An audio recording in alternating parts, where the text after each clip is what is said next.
राष्ट्रवादी काँग्रेसचे आमदार अमोल मिटकरी यांनी उपमुख्यमंत्री अजित पवार यांच्यासोबत घातपात झाल्याची शंका व्यक्त केली आहे. अमोल मिटकरींनी अनेक प्रश्न उपस्थित करतानाच मुंबई एअरपोर्टवरील सीसीटीव्ही फुटेज सापडत नसल्याचा खळबळजनक खुलासा केला आहे.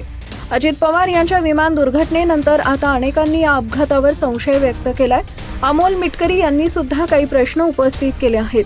मिटकरींनी मुंबई विमानतळावरील 28 तारखेचं सीसीटीव्ही फुटेज गायब असल्याचा धक्कादायक दावा केलाय. 28 तारखेला सकाळी 8:10 मुंबईतून खासगी विमान उड्डाण करतं. त्यात कलिना एअरपोर्टवरील 8 नंबर गेटवर अजित पवारांचं सीसीटीव्ही फुटेज दिसत नाहीये. OSD officer on special duty सुद्धा त्यांच्यासोबत दिसत नाहीयेत असं मिटकरींनी म्हटलंय. ममता बॅनर्जी जे बोलल्या तेही सहजासहजी बोलल्या नव्हत्या. शरद पवार यांनी त्यावेळेस परिस्थिती पाहून प्रतिक्रिया दिली होती. शरद पवार यांना या सर्व गोष्टी लक्षात आल्यानंतर ते पुढाकार घेतील असा विश्वास मिटकरींनी व्यक्त केला आहे.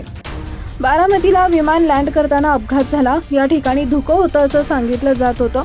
असं असताना मग इथंच विमान उतरवण्याची काय गरज होती असा सवालही मिटकरींनी केलाय. पुण्याला लँड करता आलं असतं प्लेन, त्यांनी का नाही केलं याची सर्व चौकशी झाली पाहिजे अशी मागणी मिटकरींनी केली आहे.